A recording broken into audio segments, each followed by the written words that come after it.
सर्वांना नमस्कार. 4 निमंत्रितांपैकी 2 नसतील हे काल रात्री कळलेलं आहे. आणि पुलंचंच एक प्रसिद्ध विधान होतं. पुलं असं म्हणायचं आहे की कुठचीही गोष्ट आयत्या वेळी करायला ठेवू नका रे, आयत्या वेळी एकच होतं फ-जी-ती असं त्यांनी म्हटलेलं आहे. तर आम्ही ती वेळ अर्थातच येऊ देणार नाही आहोत, पण थोडीफार ॲडजस्टमेंट किंवा थोडीफार आमची आपापसातली जुळवाजुळव ह्या निमित्ताने कदाचित आपल्याला जाणवेल, तर ती आपण मान्य करावी किंवा चालवून घ्यावी.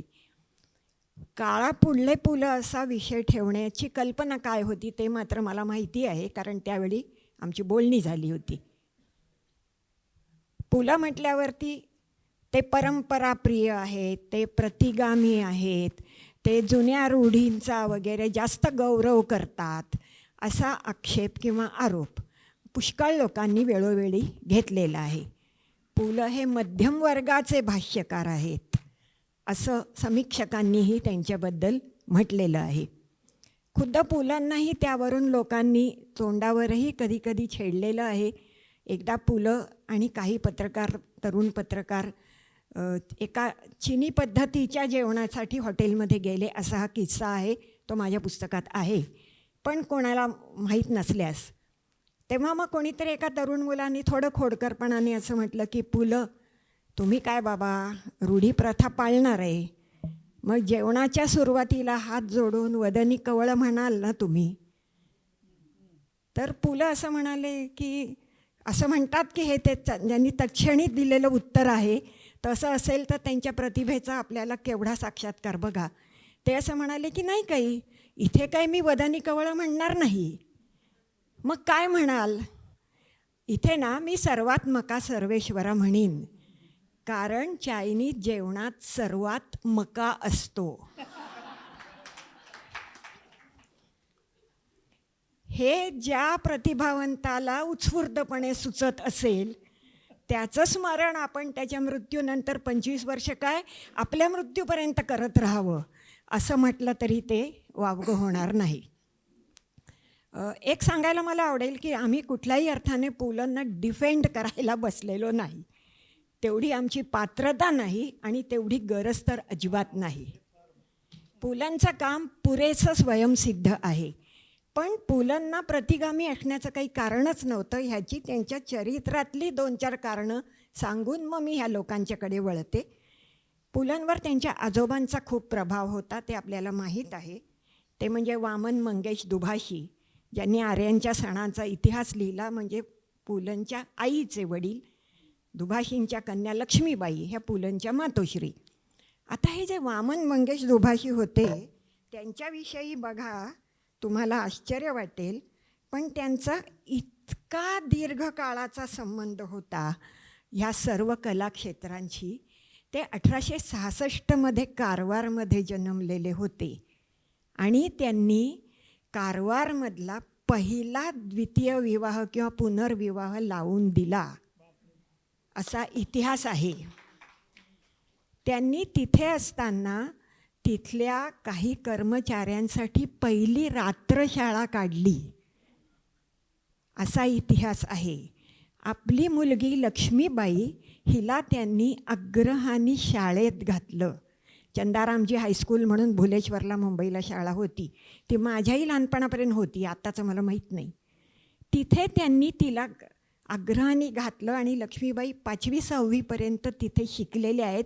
पुढे त्या मॅट्रिक झाल्या नाहीत कारण त्यांचा विवाह झाला वगैरे, हा पुढचा भाग आहे. असे हे आजोबा, ह्यांच्या निगराणीत पुलंचं लहानपण गेलं आहे. असं म्हणतात की पुलंच्या जन्मासाठी जी सुईण आली होती ती पुनर्विवाहित होती, तिचं नाव शांबा असं होतं, असा इतिहास आहे आणि तो आम्हाला पुस्तक लिहिताना सापडलेला सुद्धा आहे. तर अशी व्यक्ती पु ल देशपांडे ही प्रतिगामी का असावी हे कळत नाही.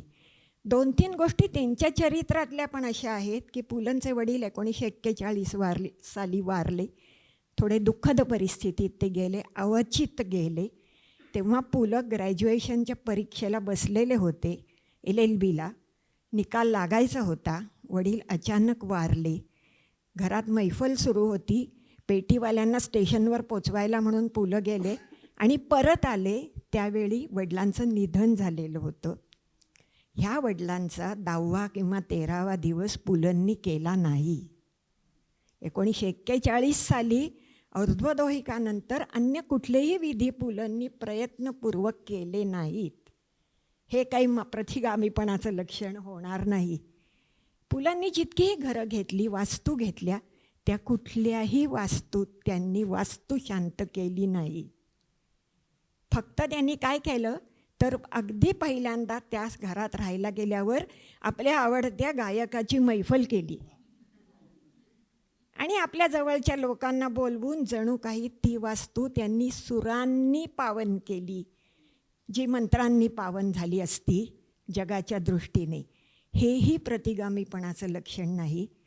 पुलंच्या एकाही प्रयोगासाठी पुलंनी मुहूर्त पाहिला नाही उद्घाटनाचा. त्यांच्या वाढदिवसाला कधी केले, कधी त्यांच्या लग्नाच्या वाढदिवसाला केले, पण हे म्हणजे काही धार्मिक मुहूर्त नव्हे. सांगायचा मुद्दा असा की पुलंच्या व्यक्तिगत जीवनामध्ये कुठेही थोडाही प्रतिगामीपणा नाही. आणखी एक गंमत थोडी अशी आहे बघा, की आता हे मी सांगितलं, आजोबांचं सांगितलं, आता मी वडिलांविषयी थोडंफार सांगते. की पुलंचे वडील लक्ष्मणराव हे एका कागद कंपनीत नोकरीला होते, अतिशय मध्यमवर्गीय होते. त्यांनी आपल्या 3 महिन्याच्या पगारा एवढ्या खर्चाची पेटी पुलंना त्यांच्या हट्टाखातर घेऊन दिली. आजचे किती वडील 2-3 महिन्याचा पगार मुलाच्या चैनीसाठी खर्च करतील याच्याविषयी शंका वाटते, पण त्यांनी ते केलेलं आहे. आपल्या मुलाला अल्लादिया खाच्या पायी घालावं हे त्यांचं स्वप्न होतं. कुठल्या देवळाच्या नव्हे, अल्लादिया. आणि ते त्यांनी केलं एकदा. तो सगळा प्रसंग पुलंनी लिहिला आहे की वडील बाजूला डोळे पुसत उभे होते जेव्हा मी अल्लादिया खानच्या पायावरती डोकं ठेवून मी होतो. अशा प्रकारचे हे वडील. आणखी एक फार इंटरेस्टिंग आहे की जेव्हा पुलं LLBला होते तेव्हा 5-6 महिने घरात काही पेटीचा आवाज येईना, ते पेटी वाजवेनात. तर वडिलांनी त्यांना विचारलं, हल्ली तू पेटी नाही रे वाजवत? तर ते म्हणाले, नाही, मला आता वकील व्हायचं आहे ना, अभ्यास असतो. त्यावर वडिलांनी असं म्हटलं की पेटी सोडून तू नुसताच वकील होणार असशील तर न झालाच तरी मला चालेल, पण तू पेटी वाजवत राहा रे, त्याशिवाय काही अर्थ नाही. म्हणजे मला हे असे जेव्हा संदर्भ दिसतात तेव्हा मला फार असं वाटतं की आपण त्यांच्यावर परंपरावादाचा, प्रतिगामीपणाचा, रूढी परंपरांचा जो आग्रह धरतो किंवा ते तसेच आहेत असं आपण म्हणतो, ते तितकंसं काही खरं नसणार आहे. दुसरं मला महत्त्वाचं हा विषय ठेवण्याचं एक असंही वाटलं की ज्या माणसांनी इतक्या माध्यमात इतके प्रयोग केले आणि त्या माध्यमांचं माध्यम शिक्षण काही नसण्याच्या काळात केले. कारण आज काय आहे, मीडिया एज्युकेशन फार मोठ्या प्रमाणावर आहे. कॅमेरा कसा वापरा, रेकॉर्डिंग कसं वापरा, क्षणाक्षणाला तुम्हाला उत्तमोत्तम ज्ञान उपलब्ध आहे. त्या काळात हे काहीच नव्हतं. असं असताना मला ह्या सगळ्या पिढीविषयीच, म्हणजे आजचा विषय पुलं आहे खरं आहे, पण विचार केला तर माडगुळकर काय, सुधीर फडके काय, पुढे व्यंकटेश माडगुळकर काय, ह्या लोकांनी चुकत माकत शिकत ही माध्यमं जिंकली. हे त्यांचं फार मोठेपण आहे असं वाटतं. आणि म्हणून आजच्या विषयाला मी असं बघत होते की त्या माध्यमात आज काय घडलं आहे आणि त्यातला काही पुलंनी अंदाज घेतला होता का, किंवा पुलंच्या प्रतिभेनी त्यातलं काही पूर्वीच गाठलं होतं का, असं काही बघावं, असं आपण एकमेकाशी जुळवून पाहावं म्हणून आपण नाट्यक्षेत्रातली माणसं, माध्यम क्षेत्रातली माणसं बोलवून आजचा कार्यक्रम योजलेला होता. असं आज आहे उपलब्ध त्या परिस्थितीत.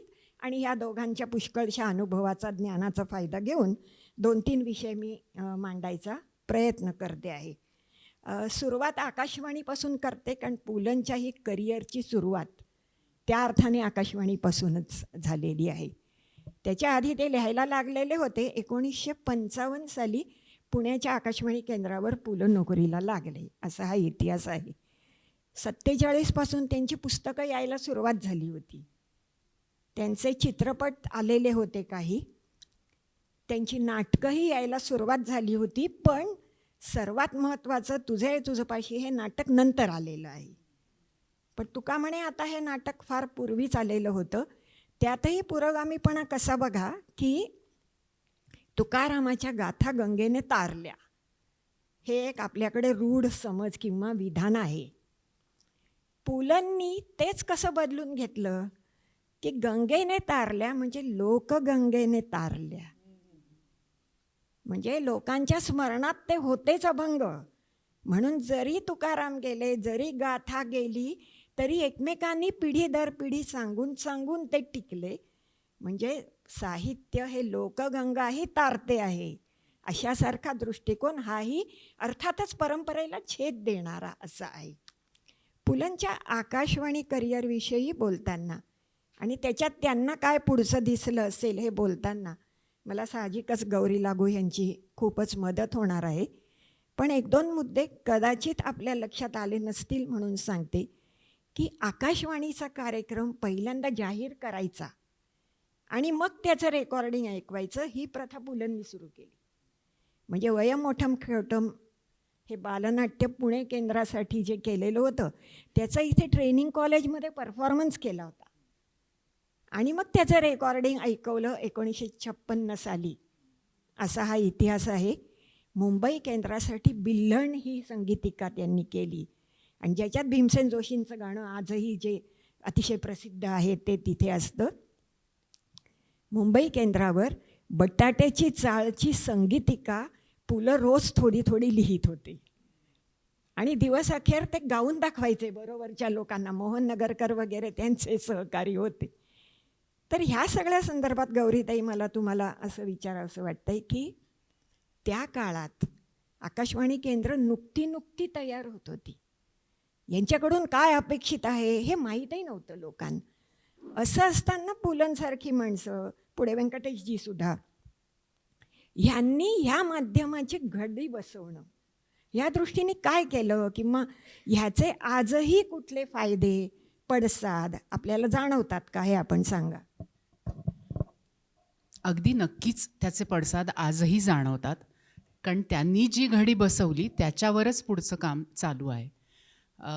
आकाशवाणी पुणे केंद्राची स्थापना झाली 1953 साली आणि जेव्हा सुवर्ण महोत्सवी वर्ष होतं आकाशवाणी पुणे केंद्राचं, तेव्हा पुलंच्या घरी आमची टीम गेली आणि त्यांचं छोटीशी मुलाखत घेतली.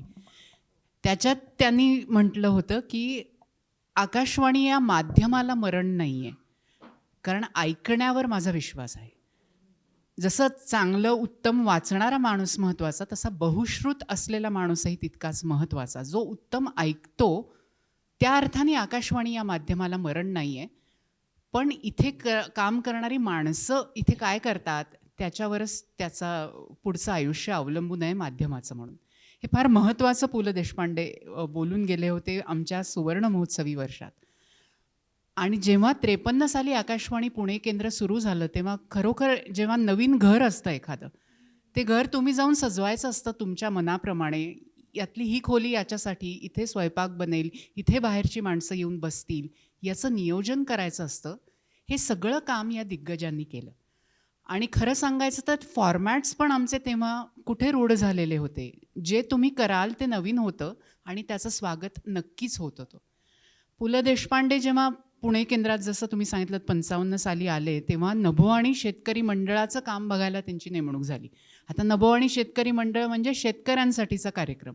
तर पु ल देशपांड्यांनी तो का बघावा हे त्यांनाही कदाचित उलगडलं नसावं.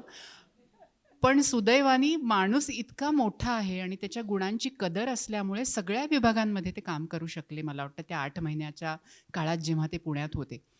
आणि त्याच्यात त्यांनी सांगितलेली एक आठवण अशी आहे की मानाप्पांचा प्रयोग होता आणि गणपतराव बोडस यांनी त्याचं दिग्दर्शन केलं होतं आणि त्याचं लाईव्ह ब्रॉडकास्ट होतं. तर हे कोण ऐकतं आहे, आपला कार्यक्रमाचं प्रसारण नव्याने सुरू झालं आणि ते कोण ऐकतं आहे हे बघण्यासाठी सायकलवरनं पु ल देशपांडे पुणे शहरामध्ये फिरत होते आणि जिथे जिथे कानावरती मानापमान ऐकू येत होतं तिथे हां इथे रेडिओ पोचला आहे असं गणित त्यांनी मांडलं होतं.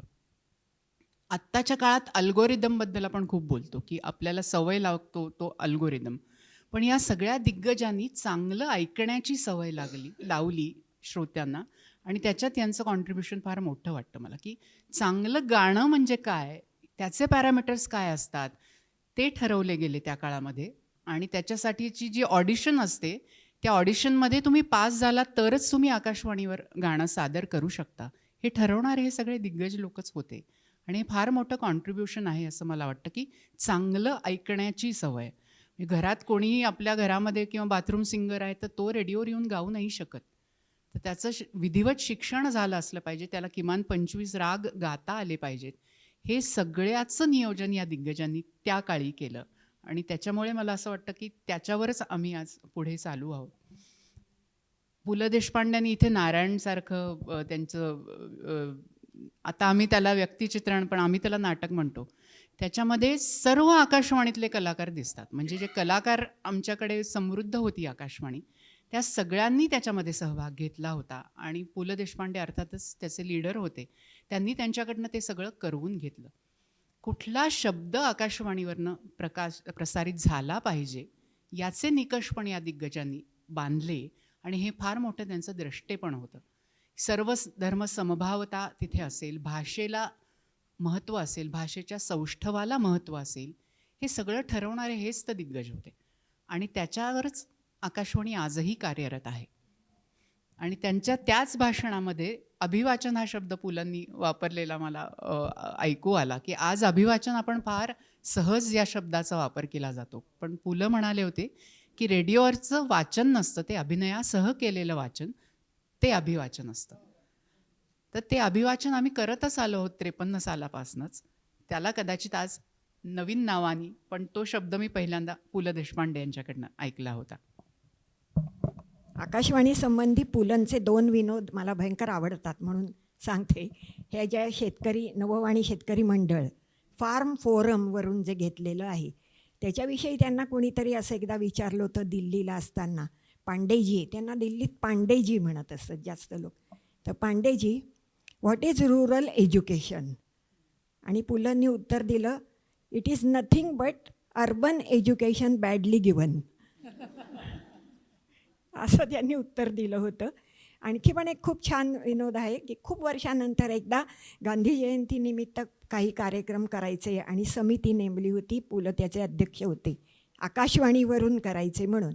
तर पुलांना कोणीतरी विचारलं की गांधी जयंतीबद्दल काय कार्यक्रम करावा? त्यांनी उत्तर दिलं होतं की सबंध दिवस मौन पाळावे. सबंध दिवस मौन पाळावे असं उत्तर दिलं. त्यांच्या आकाशवाणीच्या कालखंडाविषयी थोडं मीच पुस्तकात लिहिलं आहे, पण ते मी आत्ताशी सुसंगत आहे म्हणून सांगते. पुलांना बेसिकली मी ऑडिओ पर्सन आहे असं ते वारंवार म्हणत. लहानपणी दारावर येणारा वासुदेव पिंगळा, बाकी मग देवळातले कथाईकरी, कीर्तनकार, हे सगळं ऐकत ऐकत ते मोठे झाले. मुळात आपल्याकडलं ज्ञानही मौखिकच ना, नंतर छपाई आली. तर त्याच्यामुळे मी ऑडिओ पर्सन आहे, मी कानसेन आहे, असे शब्द त्यांनी पुष्कळदाच वापरलेले आहेत. त्यांना स्वभावतः ध्वनीचं आकर्षण होतं. हवेतला कुठलाही आवाज ते सहज पकडू शकत होते. आणि पुन्हा एक साहित्यिक बाज होता. म्हणजे आकाशवाणीला शब्द आणि सूर ह्या दोन्हीतलं प्राभुण्य जेवढं असेल तेवढं हवं आहे. आणि ते बरोबर त्यांच्या बाबतीत वापरलं गेलं. ह्यातला एक थोडासा अंश मी आपल्यासाठी वाचून दाखवते. आकाशवाणीचा पुण्याचा कालखंड पुलंनी गाजवला. इथे पुलंना पाचारण केलं होतं ते मुख्यतः व्यंकटेश माडगुळकरांचे सहनिर्माते म्हणून. नभोवाणी ह्या माध्यमाचा शेतकऱ्यांसाठी चांगल्यात चांगला उपयोग कसं करता येईल या दृष्टीने त्या काळात मंथन सुरू झालं. युनेस्कोमधले एक अधिकारी पॉल न्यूरेथ यांचं मार्गदर्शन घेऊन त्यांचा रेडिओ फार्म फोरम म्हणजे आपलं नभोवाणी शेतकरी मंडळ ही योजना कार्यान्वित झाली. तिच्यासाठी 20 कार्यक्रमांची एक मालिका योजली होती. तेव्हा सगळेच चुकत शिकत असण्याच्या टप्प्यावर होते. पण माडगुळकर आणि पु ल अशा उत्तम प्रतिभेतून तयार झालेला मालिकेचा पहिलाच भाग बया दार उघड या नावाचा खूप लोकप्रिय झाला. रेडिओमुळे ज्ञानाचं आणि माहितीचं दार लोकांसाठी उघडेल अशी कल्पना त्यामागे होती. तिचं सादरीकरण श्रोत्यांना तर आवडलंच, पण पॉल न्यूरेथ यांनी आपल्या अहवालात it was a ringing success असं म्हणून त्याला दाद दिली. नभोवाणी शेतकरी मंडळाखेरीज पु ल छापाचे इतर खूप रंजन कार्यक्रमही धडाक्याने तेव्हा सुरू होते. अमृतवृक्ष, जनाबाई ह्या संगीतिका पुलंनी ह्याच काळात लिहिल्या. गोफ हा विविध रंजनाचा कार्यक्रम केला.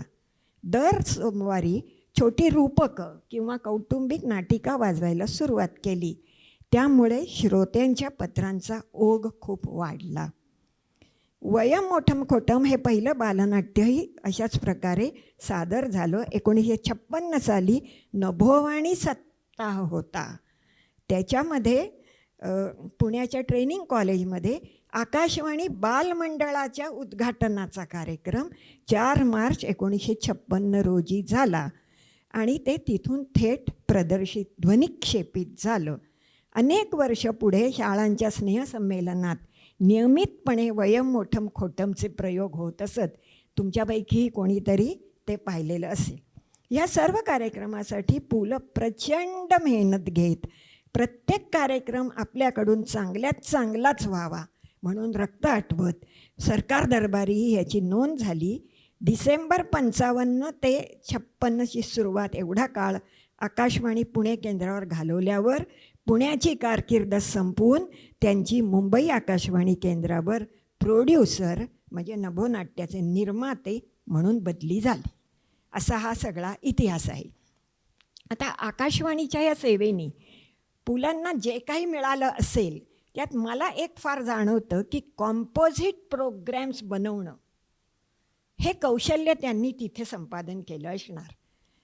कारण एरवी तुम्ही आम्ही किंवा पुलंसुद्धा एकच काहीतरी गोष्ट सांगतो किंवा एकच निवेदन करतो. 4-5 वेगवेगळी निवेदनं किंवा कथनं आहेत आणि त्यांना एका सूत्रात गुंफायचे. हे जे कॉम्पोजिट कल्चर आहे ते पुलांना तिथे ते शिकले असणार आहे. कारण असे प्रतिभावंत बुद्धिमान लोक त्यांना छोटंसंही शिक्षण खूप काळ पुरतं.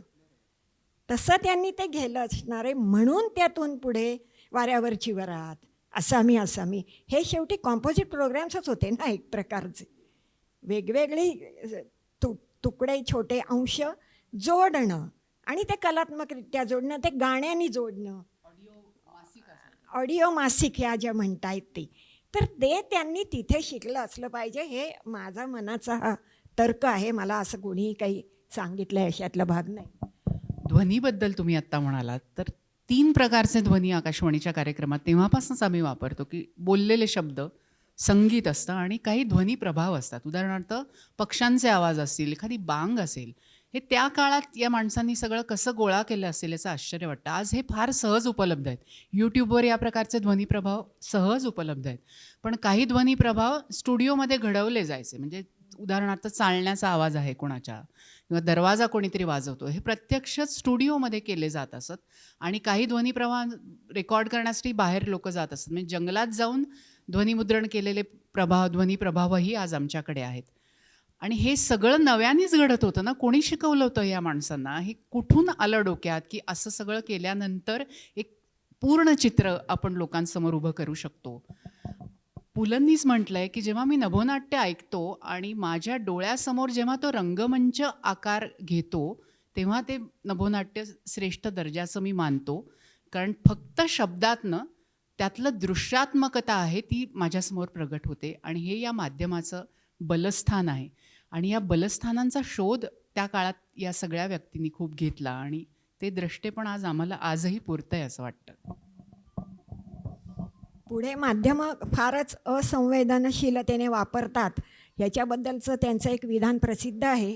त्यांनी एका लोकप्रिय कार्यक्रमाला आपली माती करणारी आपली माणसं असं नाव दिलं होतं. आपली माती आपली माणसं हे नाव जेव्हा लोकप्रिय होतं तेव्हा पुलंनी त्याला आपली माती करणारी आपली माणसं असं म्हटलेलं होतं. दुसरं म्हणजे त्यांच्या ध्वनिसंवेदनेचा एक भाग फार होता की त्यांना मोठ्यांनी बोललेलं आवडत नसे. त्यांना सहन होत नसे मोठा आवाज. आणि मग कधीतरी कोणीतरी फोनवर खूप मोठ्यांनी बोलतं आहे तेव्हा त्यांनी असं म्हटलेलं आहे की अरे नागपूरशीच बोलतो आहेस ना, जाईल नुसतं ऐकू, फोन ठेव खाली. म्हणजे इतकं मोठ्याने जेव्हा माणसं बोलतात तो जो एक आघात होतो कानावरती आणि संवेदनशील माणसाला त्याचा त्रास होतो अशासारखं ते आहे. आता हे जे कॉम्पोजिट प्रोग्रॅम्सचं मी बोलले त्याच्याविषयी मला लेलेंशी काही बोलायला आवडेल. जरी ते क्रीडा पत्रकार असले तरी ते साहित्यप्रेमी पण आहेत आणि त्यांनी पुलंवर महानगरचा एक विशेषांकही मला वाटतं काढलेला होता. तर त्या संदर्भात मला असं विचारायचं आहे की सगळेच निवेदनं करतात. निवेदन ही एक कला आहे, ती एक व्यावसायिक गरजही आहे. पण पु ल जेव्हा ह्या कार्यक्रमांची निवेदनं करत होते, सादर करत होते, तेव्हा त्यांचं काय वेगळेपण होतं असं तुम्हाला काही जाणवलं का? उत्तम निवेदक हा तो असतो की जो लाईट आपल्याकडे ओढून घेत नाही, असं फार कळतं त्यांच्याकडे बघून. कारण परफॉर्मर्स हे वेगळे असतात. निवेदक हा फक्त तो म्हणतो तसं की गजरा गुंफणारा असतो. त्यामुळे त्यांनी स्वतःकडे लाईट ओढून घ्यायचा नसतो हे समजवणं. आणि हो, आणि गौरी कसं आहे माहिती आहे का की ते कमीत कमी शब्दामध्ये ते मांडता यायला पाहिजे. म्हणजे मराठी ते विश्व मराठी संमेलनाचं जे थँक्सगिव्हिंगचं भाषण आहे, आभार प्रदर्शनाचं, ते इतकं प्रसिद्ध आणि सोशल मीडियावरती एवढं गाजलं. किती वेळ ते बोललेत, किती विषय त्यांनी कव्हर केलेत.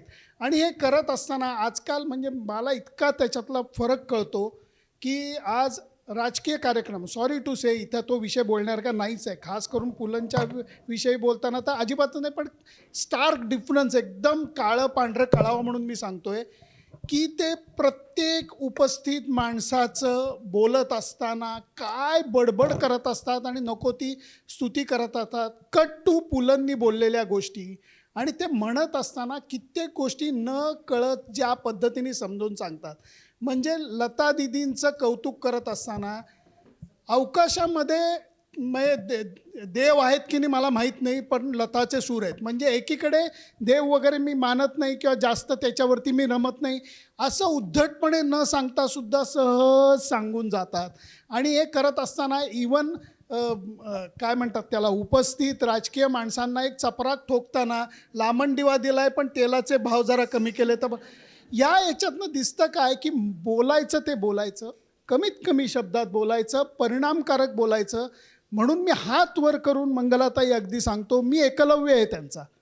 खरोखर सांगतो की म्हणजे बोलताना तुम्ही कमीत कमी शब्द कसे वापरावेत, काय करावं, कसं बोलावं, आणि निवेदन असू देत, बोलणं असू देत, याच्यामध्ये परिपाठ आहे. अगदी खरोखर गुरुजी आहेत ते आपल्या सगळ्यांचे.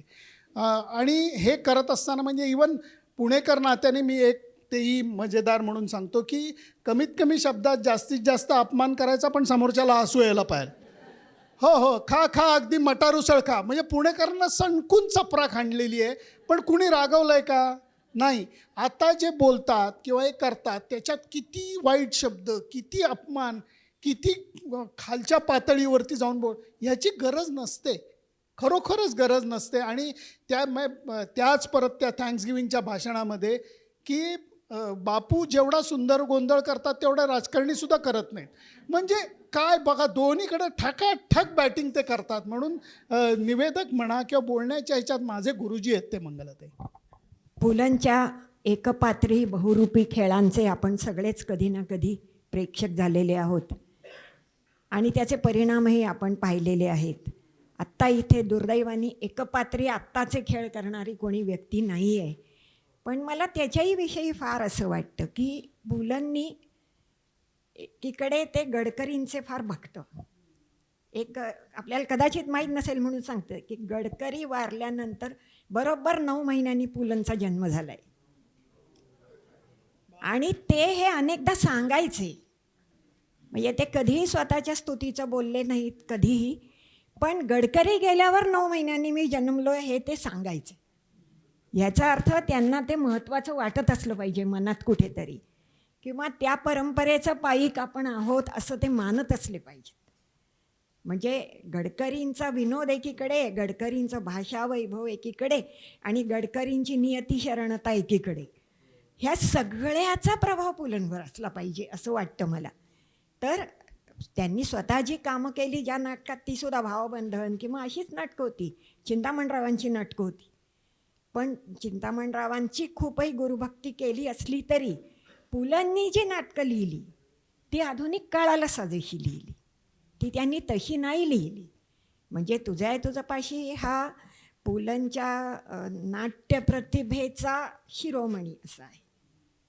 आणि अनेक नाट्यकर्मींनी सांगितलेलं आहे की मराठी नाट्यसृष्टीचं मन्वंतर तिथे घडलं. तिथपर्यंतची नाटकं मोठी होती, संगीत नाटकं होती, आकारांनी मोठी होती, मोठ्या विषयांना हात घालणारी होती वगैरे, हे सगळं झालं तरी तोपर्यंत नाटक आणि प्रेक्षक यांच्यात अंतर होतं. तुझंही तुझं पाशीनी ते मिटवलं. म्हणजे बघा, एक प्रकारे समीप रंगभूमीकडे जाण्याचा काळाचा पुढचा टप्पा हा त्यांना मनाने कळला असला पाहिजे, त्याशिवाय त्यांनी ते लिहिलं नसतं. त्यांच्या बहुरूपी खेळांना, कारण त्यांना एकपात्री हा शब्द आवडत नसे आणि ते कटाक्षाने बहुरूपी खेळ असं म्हणत असत. मग वाऱ्यावरची वरात, बटाट्याची चाळ हे बहुरूपी खेळ होते, हे एकपात्री नव्हते. आणि बहुरूपी कोण? तर आपले कीर्तनकार हे सुद्धा बहुरूपीच होते. म्हणजे ते नारदही होत, ते कृष्णही होत, ते भक्तही होत त्या कथेच्या कीर्तनाच्या ओघात वगैरे. तर ह्या बहुरूपी खेळांच्या बद्दल सुद्धा पुलंनी खूप चांगलं असं म्हटलेलं आहे की हे सगळं खरं आहे की हे परंपरेच्या खांद्यावरच उभं आहे.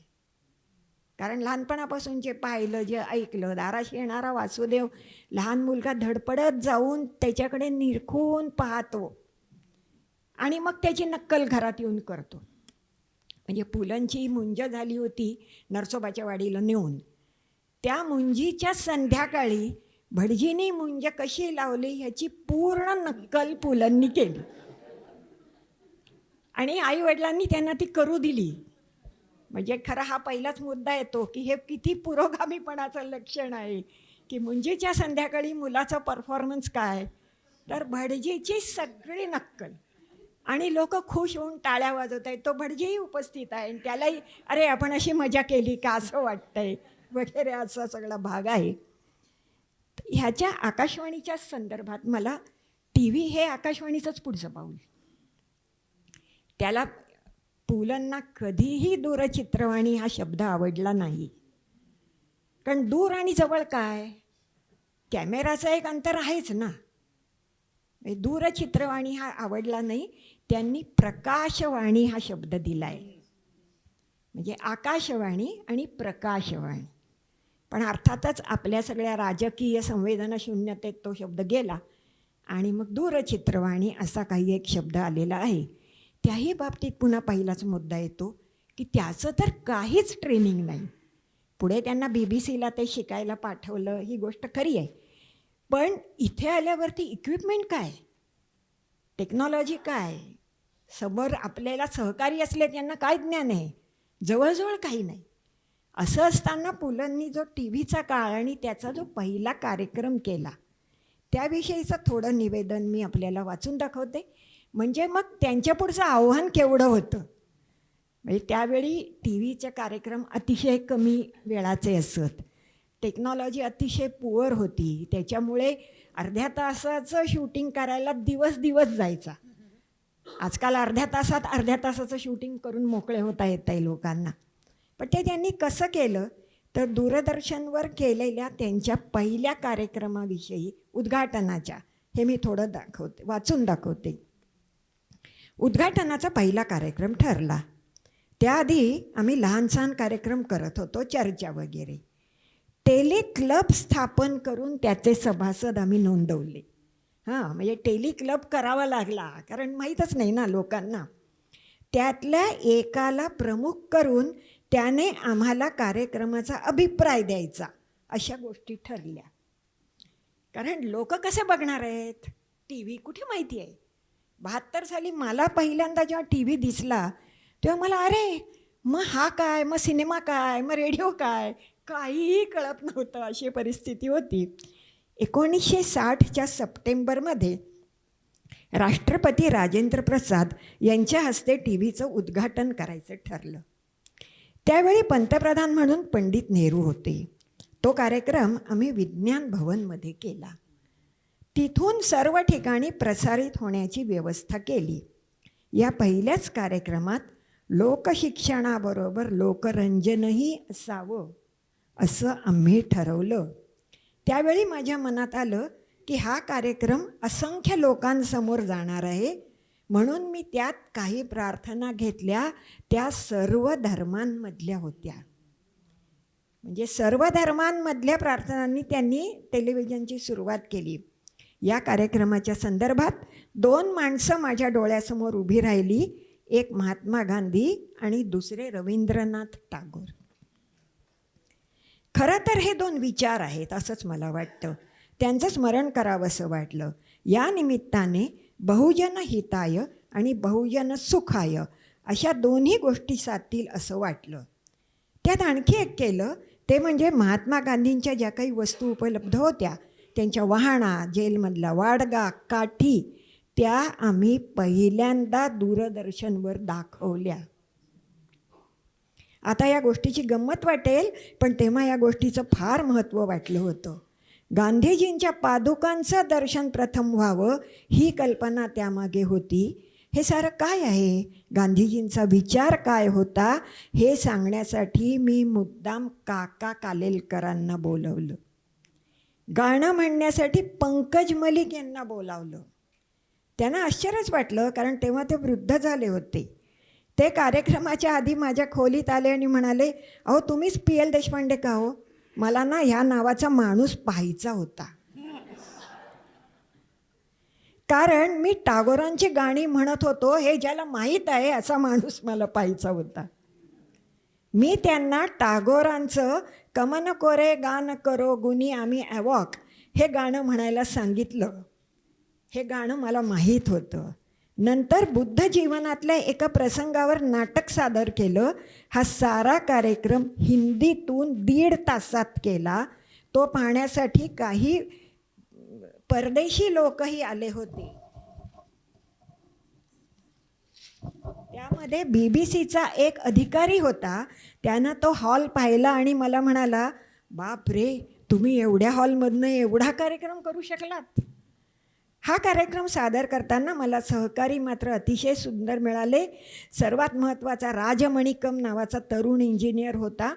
कोणतीही तांत्रिक अडचण आली की तो अचूक तोडगा काढायचा. सर्वांना बरोबर घेऊन काम करण्याची त्याची वृत्ती मला आवडली. आपण नोकरी करत आहोत असं तोही वागत नव्हता आणि मीही वागत नव्हतं असं त्यांनी म्हटलंय. म्हणजे अशा राष्ट्रीय एखाद्या माध्यमाचं उद्घाटन आपण करतो आहोत. हे केवढ्या जोखमीचं काम आहे. ह्याच्यात आपण किती लोकांना सांभाळायला हवं आहे. राष्ट्राच्या प्रतिभेचा मानवळा आपल्याला द्यायचा आहे ना, फक्त महाराष्ट्राचा, फक्त पुण्या मुंबईचा नाही. म्हणजे विचार केला तर पुण्याचा किंवा पार्ल्याचा एक मनुष्य एवढा राष्ट्रीय विचार करू शकतो आणि म्हणून त्याला त्या माध्यमात नेमलं जातं. हे सगळं मला असं वाटतं की काळाच्या टप्प्यावर एकदाच घडणार आहे. हे पुन्हा घडणार नाही. ह्याच्यानंतर कितीही माध्यमं वाढली तरी तो पहिला कार्यक्रम करताना त्यांना काय झालं असेल हे आपल्याला कळणार नाही. आपल्याला ह्याच्यावर काही सांगायला आवडेल? नक्कीच.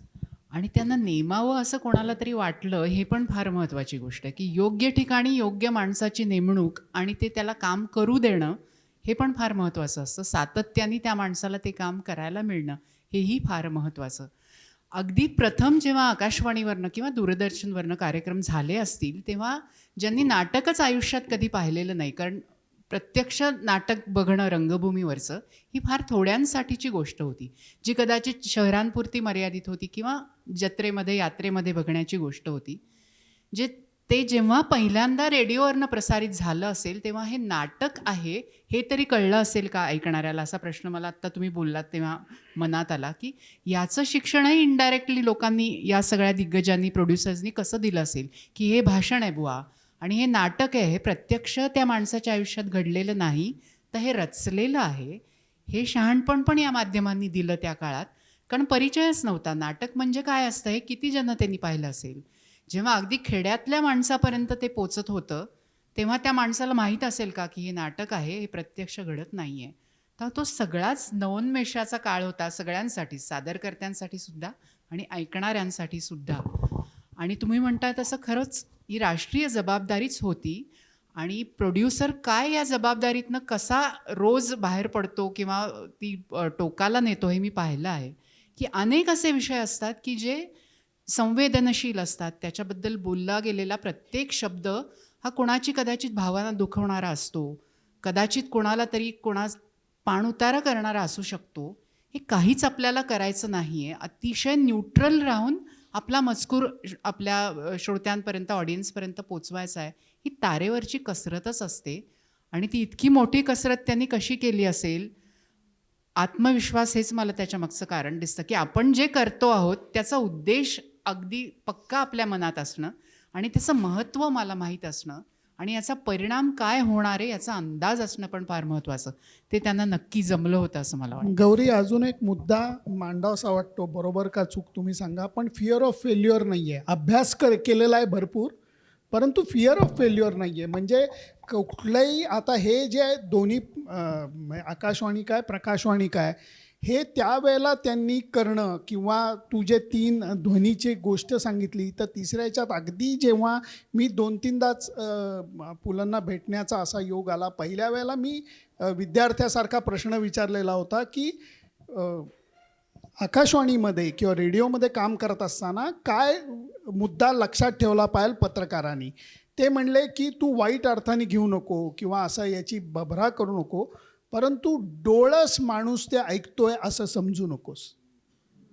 सर्वात महत्त्वाची गोष्ट म्हणजे काय, तर तुम्हाला नभोनाट्य जेव्हा तुम्ही म्हणता त्यावेळेला तो प्रसंग तुमच्या डोळ्यासमोर उभा राहता यायला पाहिजे, तर तो ऐकणारा माणूस त्याच्यात इन्व्हॉल्व होईल. कारण का, तर या गोष्टींचे कधीकधी आधी शिकलेल्या गोष्टी नंतर कामी कशा येतात. आत्ता मंगलाताईंनी गांधीजींचा उल्लेख केला किंवा याचा. मी साऊथ आफ्रिकेमध्ये कव्हर करायला गेलेलो असताना मी त्या रेल्वे स्टेशनवरती गेलो जिथं गांधीजींना ट्रेनमधनं ढकलून दिलेलं होतं, आणि मी तो रिपोर्ट केला आणि मी BBC तो दिलेला होता. आणि त्यावेळेला तिथलाही माणूस, मला वाटतं कुणीतरी पुलंचा जत्रेत हरवलेला चुलत भाऊच असावा, गोरा माणूस. कशा अर्थाने रामभाऊ, तर त्यांनी माझी कान उघडणी केली. ते म्हणला रिपोर्ट ब्रिलियंट होता, पण तू बऱ्याच चुका केल्यास, तू डोळस माणसाच्या दृष्टीने तो रिपोर्ट केलायस, परत कर म्हणले, उद्या जा तिथे परत कर. आणि ते बरोबर का होतं रामभाऊ, तर तुम्ही जर ट्रेनमधनं त्यांना ते प्रवास करतायत, ट्रेनचा आवाज यायला पाहिजे, टिंग टिंग घंटीचा आवाज यायला पाहिजे, अनाऊन्समेंटचा आवाज यायला पाहिजे. जर त्यांना ढकलून दिलं तर पहिल्यांदा त्यांचं सामान किंवा होल्डॉल फेकून दिला त्याचा धप आवाज यायला पाहिजे. त्यांना फेकून दिलं तर त्यांच्या हातातलं काहीतरी भांडं पडलं, अमुक पडलं, चष्म्याची केस पडली, टिंग टॉंग टिंग काहीतरी आवाज यायला पाहिजे. हे सगळं तू कर. आणि मग म्हणजे ते म्हणले तुझा रिपोर्ट चुकीचा नाही आहे, रिपोर्टची आयडिया ब्रिलियंट आहे, पण तू या चुका. मला पुलंची आठवण झाली, कारण त्यांनी कान उघडणी मला केली होती, विद्यार्थी म्हणून मी कमी पडलो. आणि या ह्याच्यात तुम्ही राम गणेश गडकरी यांचा सुद्धा उल्लेख केला. राम गणेश गडकरी यांनी एकच प्याला लिहून त्या काळामध्ये मांडून ठेवलं होतं की दारूला जनमान्यता येणार आहे. त्यावेळेला लोकांनी शिव्याच घातल्या असतील ना. आणि मग कट टू पु ल देशपांडे, जे तुम्ही म्हणता की 9 महिन्यानंतर ते जन्माला आले, ते नक्कीच त्यांना गुरुस्थानी मानत असतील, कारण त्यांनी सुद्धा पुढच्याच गोष्टी बघितलेल्या होत्या. कारण शहरी माणसाला गावाची ओढ, गावाच्या माणसाला शहराची ओढ, हे त्यावेळेला त्यांनी करून ठेवलेलं आहे. म्हणून विषय जो आपण परत म्हणतो की काळाच्या पुढचे, हे खरंच लोक काळाच्या पुढची होती. कारण त्यावेळेला एकच प्याला हे ज्यांनी लिहिलेलं असेल, सुरुवातीला केवढी टीका झाली असेल की नॉनसेन्स, काय उगाच दारू बिरू, म्हणजे निषिद्ध मानली जाणाऱ्या गोष्टीविषयी तुम्ही भाष्य करताय आणि 100 वर्ष पुढची गोष्ट करतायत. आज त्या गोष्टी सत्य होत आहेत. आज आपल्याला उरडा खायला जावा असं वाटतो, गावाकडचा माणूस धावत पळत इथे येतो बघायला. या गोष्टी ज्या आहेत या त्रिकाला बाधित आहेत. आणि म्हणून मला वाटतं आकाशवाणी असू देत, प्रकाशवाणी असू देत, इथे त्यांनी जे प्रयोग केले ते प्रयोग अभ्यासपूर्ण केलेत, परंतु फिअर ऑफ फेल्युअर नाही आहे. आत्ता गौरीताईंनी म्हटलं ते आत्मविश्वास हा शब्द, त्याच्यावरून एक आठवण सांगते की मला आता सण आठवत नाही, पण 64-65 साल असेल कधीतरी. माणूसमध्ये तेंडुलकरांनी पुलंच्या बहुरूपी खेळावर लेख लिहिलेला आहे. आणि त्या संपूर्ण लेखात मग तो चष्मेवाला आत्मविश्वास पुढे आला. मग त्या चष्मेवाल्या आत्मविश्वासाने म्हटले, असं संपूर्ण लेखात लिहिलेलं आहे. जकातदार तुम्हाला आठवत असेल हे. तर चष्मेवाला आत्मविश्वास असं तेंडुलकरांनी त्यांच्या शैलीने, पु ल देशपांडे असं न म्हणता हा शब्द वारंवार वापरला आहे. तर हा जो आत्मविश्वास आहे ना, हा माझ्या दृष्टीने 2 गोष्टींवर असतो. एक स्वतःवर असतो आणि दुसऱ्या जगाच्या चांगुलपणावर असतो. हे 2 विश्वास जेव्हा एकत्र येतात तेव्हा माणसाच्या हातून काहीतरी बरी कृती, कलाकृती जन्मत असावी, असा एक माझा मनाचा अंदाज आहे. टेलिव्हिजनच्या काळापर्यंत पु ल चित्रपटाच्या बाहेर पडलेले होते, चित्रपट सृष्टीच्या. म्हणजे ते नेहमीच असं म्हणत असत की मी नाही हो सिनेमासृष्टीच्या बाहेर पडलो, तिने मला बाहेर काढलं, असं ते पुष्कळ वेळा म्हणत असत. पण तिथे जाताना सुद्धा त्यांना आत्मविश्वास कसा उपयोगी पडला त्याविषयीचा एक छोटा परिच्छेद वाचून मग मी पुढच्या शेवटच्या भागाकडे येते. हे दीपवाणी नावाच्या एका मासिकाच्या दिवाळी अंकात हे आलेलं होतं, जे अभ्यासाच्या काळात मला सापडलं. मी कुबेरच्या निमित्ताने चित्रपटात शिरलो. हा सिनेमा 1948 वगैरे सालचा असणार. पण खरं म्हणजे मनाने मी चित्रपटात फार पूर्वी गेलेलोच होतो. आपण चित्रपटात काम करावं ही माझी फार जुनी इच्छा. चित्रपट, नाटक, रेडिओ ही सगळी माध्यमं मला शेवटी नाट्याचीच माध्यमं वाटतात. त्यांच्यात तांत्रिकदृष्ट्या फरक असतील, पण मुळातच तिन्हीची आवड असणं हे अतिशय स्वाभाविक आहे. एकदा मला एका ENT डॉक्टरने विचारलं होतं, तुम्हाला संगीत, साहित्य, नाटक या तिघांची एकदम कशी हो आवड? मी म्हटलं, तुम्हाला इयर, नोज, थ्रोट ह्या तिन्हीतलं नाही का एकदम कळत? तसंच माझं हे समजा. ह्या सगळ्या माध्यमांचा सोर्स एकच आहे असं मी मानतो. त्यांच्यातलं नाट्य हे महत्त्वाचं. त्याचा ओढा लहानपणापासून माझा असल्याने चित्रपटात काम मिळालं तर मला करायचंच होतं. कॉलेजमध्ये असताना 6:30चा आमचा पिरियड एक्सेल्सियर थिएटरमध्येच भरायचा.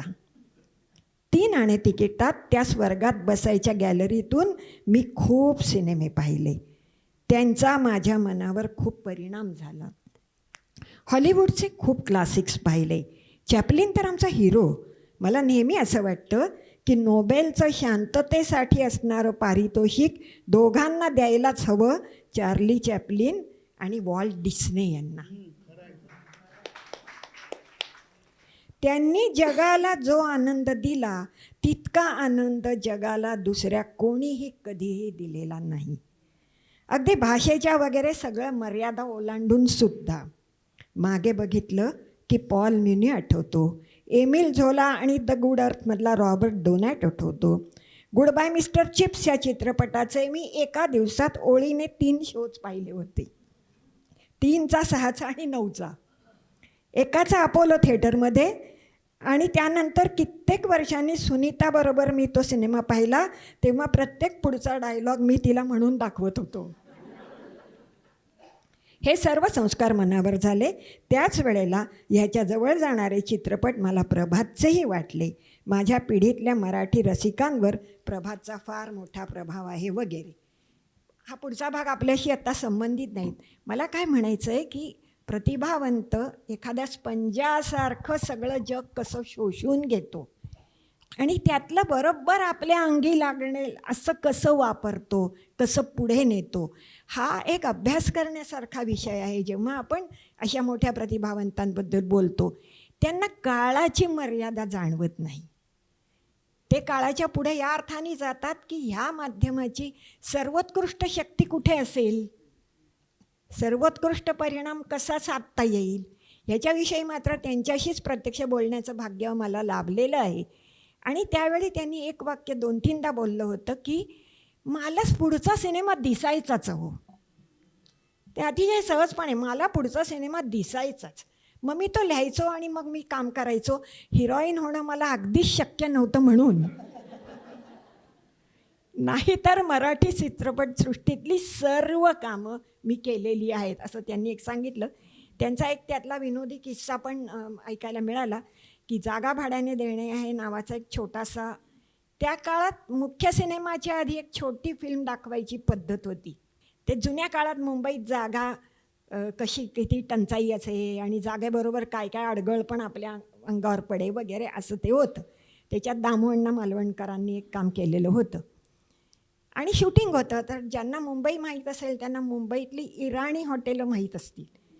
त्याच्यात फॅमिली रूम म्हणून मग एक असं हलतं पार्टिशन असायचं बघा, पूर्ण बंद दार नाही, उगाच बंद दाराचा गैरफायदा घेतला तर काय करा, म्हणून एक हलतं दार असायचं असं. आणि त्यातून तो एक ते जोडपं आहे, त्याला घरी शांतता मिळत नाही आहे, जागा नाही आहे, म्हणून ते तिथे येऊन बसलाय वगैरे असं हे सगळं दृश्य आहे. आणि एक वेटर सारखा येतो आणि कोपरांनी ते दार ढकलतो आणि और क्या लावू साब, और क्या लावू साब असं सारखं विचारून तो व्यत्यय आणतो, अशी कल्पना आहे. आणि मग त्या तिथे तो सीन शूटिंग होत होतं आणि पुलं सारखे म्हणायचे की काहीतरी मजा येत नाही रे, इथे काहीतरी मजा टाकायला पाहिजे. आणि मग काय टाकावी असं त्यांनी ती वाक्य लिहिली आहेत असं मला त्या काळात कळलं होतं. तर ते म्हटले की शेवटी एका सीनला मी उठलो आणि मी त्याला म्हटलं थांब, तू असं कर वेटर, आत ये, और क्या लावू साब.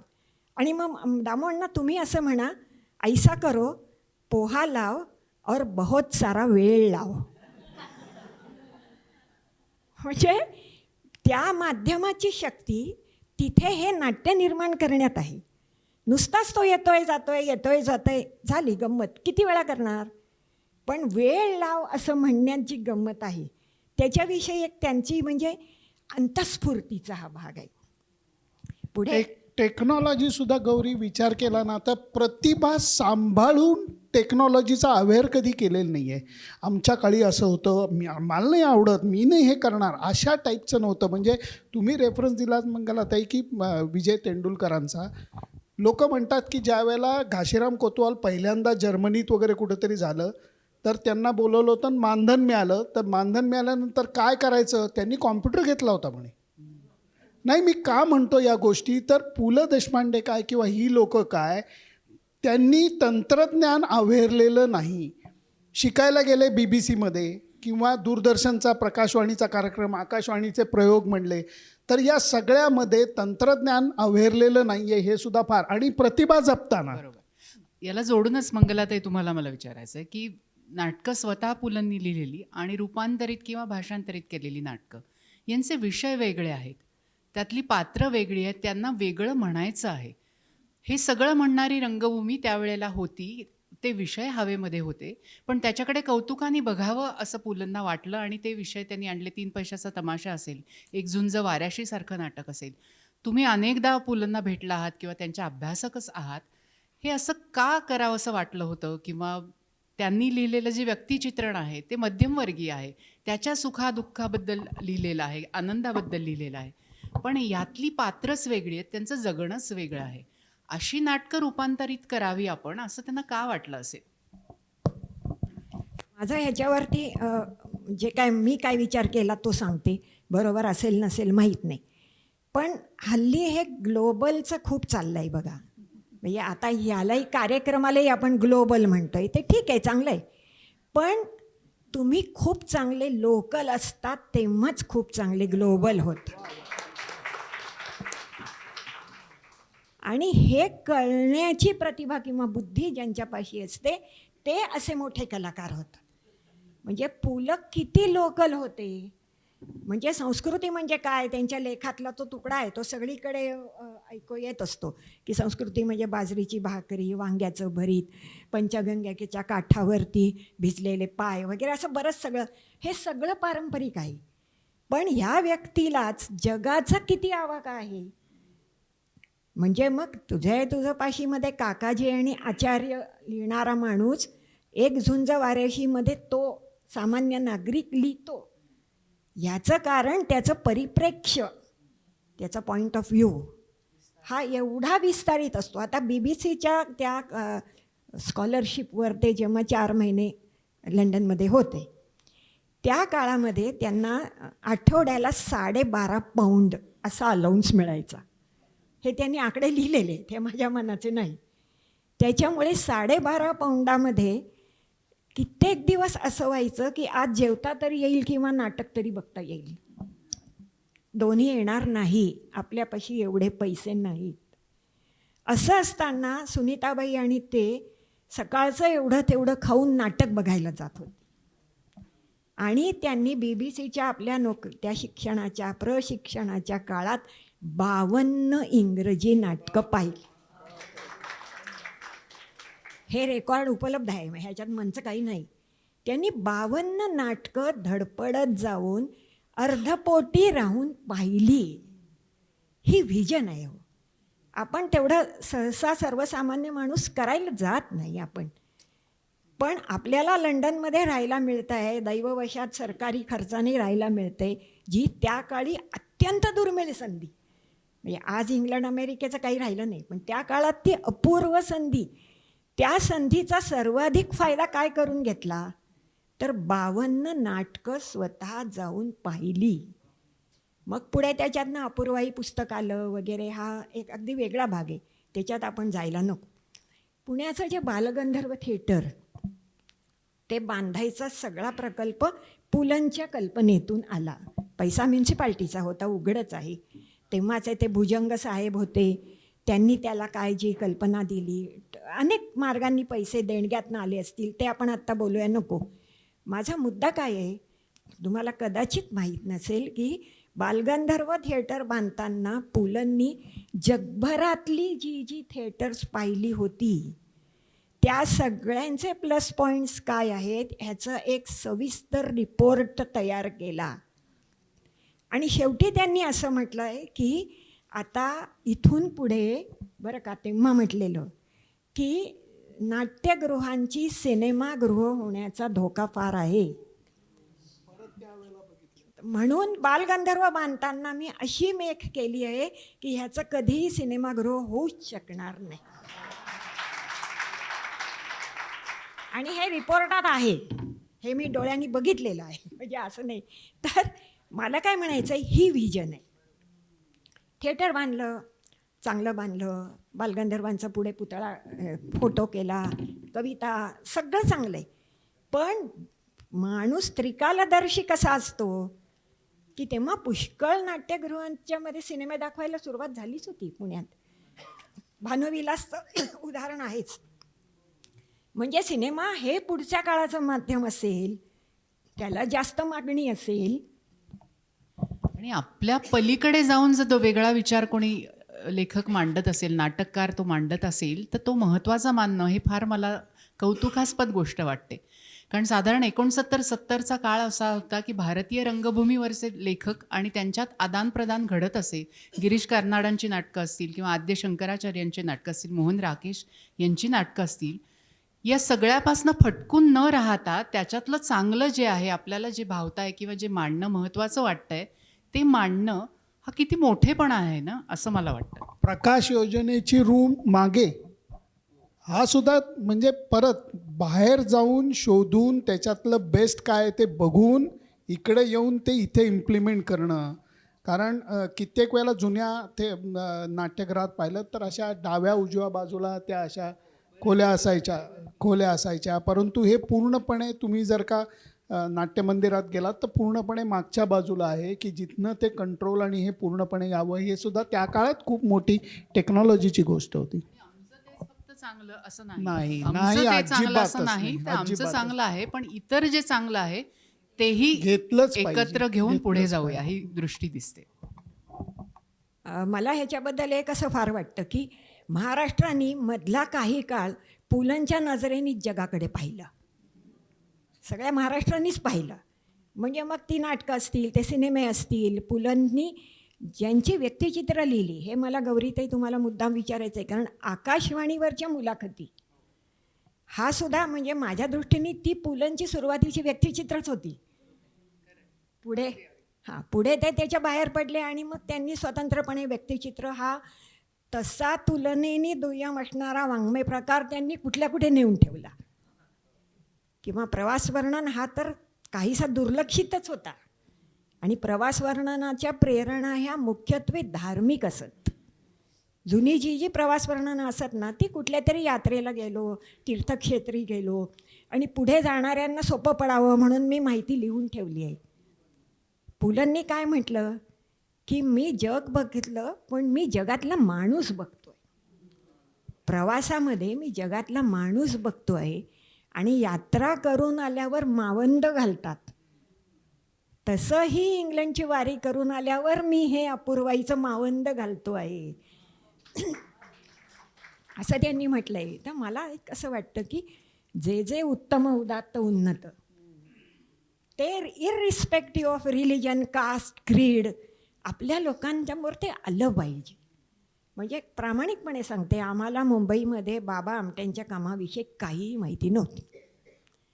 जेव्हा बाबा आमट्यांवर त्यांचे व्यक्तिचित्र परलेख सुरू झाले, मग पुढे पत्रव्यवहार बरंच काही, आमच्यापर्यंत बाबा आमटे कुणी आणले? पु ल देशपांडे यांनी. शिल्पकार फडके धारमध्ये राहून काय करतात आम्हाला माहीत नव्हतं. आम्ही चांगल्या सुशिक्षित घरातले, लिहिणारे वाचणाऱ्या घरातले लोक होतो, तरीही आम्हाला हे माहीत नव्हतं. आम्हाला पुलंमुळे हे कळलं. कुमार गंधर्वांचा त्या दीर्घ आजारपणानंतर काय होतं आहे हे आम्हाला पुलंमुळे कळलं. तर त्यांच्या रेडिओवरच्या मुलाखतींविषयी सांगा. रेडिओवरती पु ल देशपांड्यांनी घेतलेल्या काही मुलाखती आहेत. म्हणजे उदाहरणार्थ पु ल देशपांड्यांनी घेतलेली भीमसेन जोशींची मुलाखत आहे, ज्योत्स्नाबाई भोळ्यांची मुलाखत आहे, तर्कतीर्थ लक्ष्मणशास्त्री जोशी यांची मुलाखत आहे. या सगळ्यामधला जर लसावी काढायचा असं म्हटलं तर प्रचंड प्रेम आहे पुलंचं या व्यक्तींबद्दल आणि ते करत असलेल्या कामाबद्दल. आणि ते काम जास्तीत जास्त उत्तम प्रकारे श्रोत्यांपर्यंत पोचावं हा ध्यास पण आहे. म्हणजे जेव्हा भीमसेन जोशींची मुलाखत ते घेतात तेव्हा गाणं तर त्यांचं ऐकलेलंच, पण त्यांनी लहानपणापासनं त्यांचं आयुष्य कसं गेलं याच्याबद्दलही विलक्षण प्रेम असलेला प्रश्नकर्ता असं त्यांना म्हणावं असं वाटतं. की समोरच्याबद्दल उत्सुकता असणं आणि त्याचं जगणं माझ्या श्रोत्यांना कळलं पाहिजे याची तळमळ. त्या अर्थाने ही व्यक्तिचित्र तुम्ही शब्द वापरला तो फार मला पटला, की खरोखरी व्यक्तिचित्रच आहेत. की हा माणूस गाणारा, पण त्या गाण्यामागचा हा माणूस कसा होता याची उत्सुकता, चांगल्या अर्थाने म्हणते मी, आजच्या काळातली उत्सुकता नव्हे, चांगल्या अर्थाने असलेली उत्सुकता आणि जी त्याच्या गाण्याशी सुसंगत आहे. तुमचं गाणं कसं घडलं हेच जाणून घेणं मला महत्त्वाचं वाटतं, ना की तुमचं बालपण कसं गेलं आणि तुम्ही काय काय दुःख भोगलीत. हे दुःख मला पुढे आणायचं नाही आहे, पण त्या दुःखाची किनार माझ्या श्रोत्यांना समजली पाहिजे इतकं द्रष्टेपण आहे त्या सगळ्यामध्ये.